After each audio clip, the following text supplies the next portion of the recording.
Okay, let's finish up Chapter 8 today as we take a look at equity theory and some of the other models that we can incorporate as we try to motivate our employees.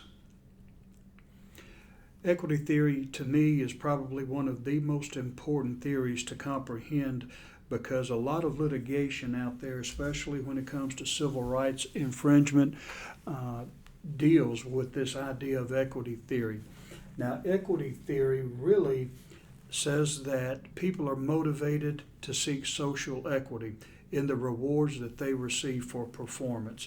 So, in other words, if I believe that I am not getting as much as the next person for my efforts, then that's going to demotivate me. For instance, if I work with you on an assembly line and we're doing the same job, we have the same job title, same job description, but let's say you're making $2 an hour more than me.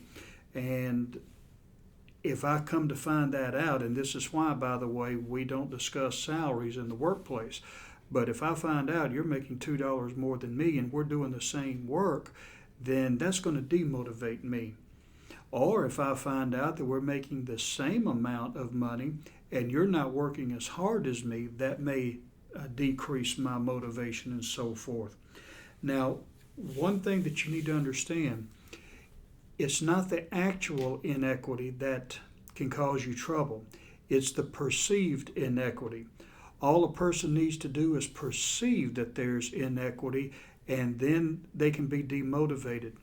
Now, a lot of lawsuits have come out because people perceive that they are being discriminated against. And the law is the law. The law will hear every case.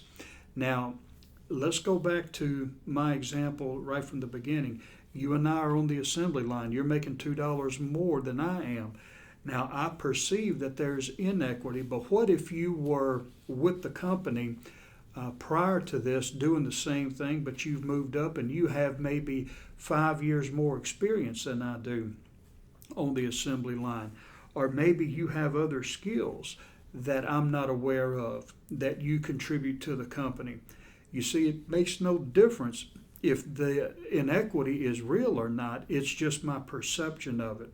So this is why transparency to a large degree is important, but also to, just as with salaries, you don't want to advertise who's getting paid what because of this very theory. It can be damaging to the company if they believe that you're paying X amount of dollars to one person and not paying that much to another person, especially if they're in a protected class. Now, empowerment came out of the total quality management movement.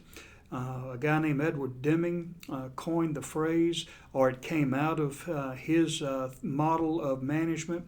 And empowerment is power sharing. It's the delegation of power or authority to subordinates in the organization. So empowerment means that I'm going to give you the autonomy, the responsibility to be able to make decisions on behalf of that unit or department or whatever. I'm trusting you to put the organization's best interest as the priority, and letting them do the work, letting them take on responsibility and letting them run with the ball, so to speak.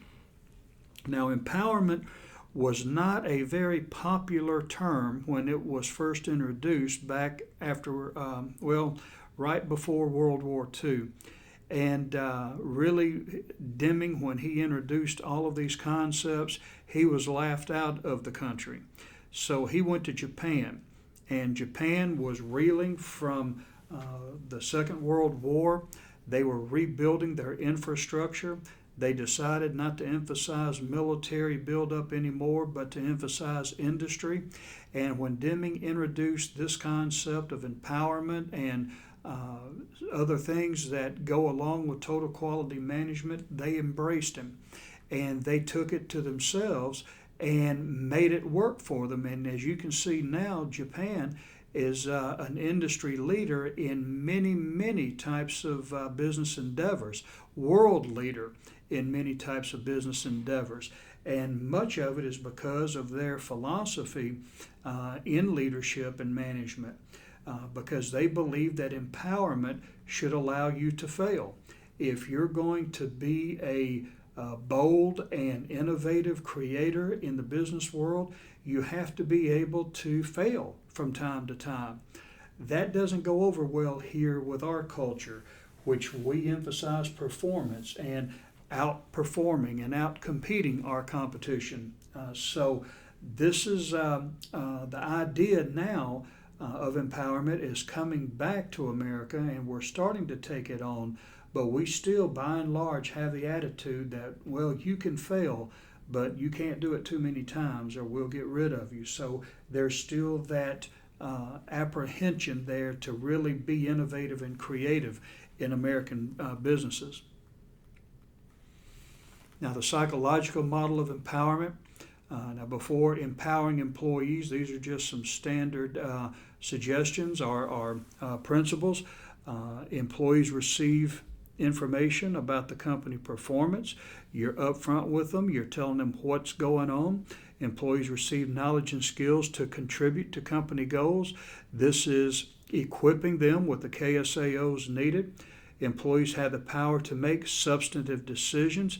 You're not giving them just the power to say, okay, you can take off tomorrow or whatever. You give them the power to be able to make big decisions for that company. They understand the meaning and impact of their job, and they're rewarded based on performance. So that's an extra motivator there for them to really perform and do well in the organization. Now, the job characteristics model, I'll let you guys take a look at that. You have the core job dimensions, which is significance, task identity, task variety, and that ties into critical psychological states, which they experience meaningfulness of the work. That should be the result. And then you have high internal work motivation. Autonomy is the ability to work alone or without supervision. Here's where they learn responsibility for the outcomes, and that can lead to high quality and high satisfaction. And all of these, really, the personal and work outcomes are tied into all of these. But feedback, that's letting them know how they did and how they're doing. And then they have knowledge of how they're doing. And then that also can tie in to any one of these four. So you see that interconnectedness and that interrelationship between the core dimensions of the job, the psychological states that are produced from those core dimensions, and the outcomes as a result of the first two. Ways to increase job enrichment. You can increase skill variety, which means you give them different things to do, and that breaks down on the monotony, but you still have, when you increase the person's responsibilities, you can, they're going to want to get paid. I'll just put it that way. But you can increase skill variety. You can structure jobs so that the person can complete tasks from beginning to end. You can incorporate task significance into the job. This is what this job means, and so forth. Give people autonomy to make decisions, and design jobs to provide feedback and let them see the outcomes of their efforts. Many people today really don't know how their contributions affect the overall performance of the organization. So it's important that you communicate that as much as possible. Now, empowerment applications, they talk about dimensions used to classify empowerment methods, and that's the extent to which employees are involved in defining desired outcomes. Let them be a part of the decision making and what should be a result of their efforts and the people under them, their efforts. The extent to which they participate in determining how to achieve those outcomes. So letting them take part in the outcome and how they're going to reach the outcome can really go a long way when you are talking about empowering people. Now, Exhibit 8-9, you'll see in the book as well, are the degrees of empowerment. From high to low, you have empowered to define tasks and work processes, all the way to empowered to define mission and goals, to no empowerment at all. So I'll let you guys take a look at that, and then we'll move on to another dimension of motivation, and that's engagement. And engagement really deals with how much they're involved with the organization. Are they enthusiastic? Are they satisfied? Are they engaged with the work and with the company? So that's an important element, especially today when many people just show up for a paycheck. What are we doing to change that attitude, to make them want to be more a part of the organization? And do we have management and an environment that will encourage that type of engagement? Now, as we close out, there are new ideas for motivation, and that's making progress principle. And that means that each day or each week or whatever, we're trying to boost their motivation by giving people goals and letting them strive for those goals. Never settle for the status quo or just to be where you're at right now. No company can afford to do that with all the competition that's out there. And then we have the thriving workforce. Are they engaged in creating a better future for themselves and the organization? Now, here is where we get into the idea of the learning organization. And the learning organization is the newest thing, and I teach this in organizational development, where the organization produces an environment that is conducive to learning, not just through empowerment and all of that, but you're developing that person from the time that they walk into the company until the time they either retire or leave or die or whatever. Your focus is to develop them, making them more well-rounded, making them more satisfied and engaged.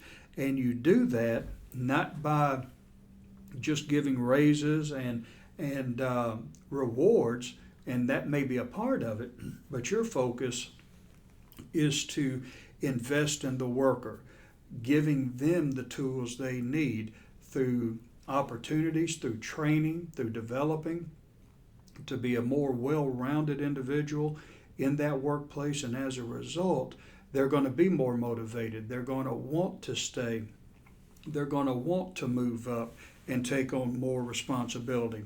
At least that's what the idea is behind this thriving workforce theory. Well, folks, that's it for today. And next week we will come back and we will be in Chapter 9.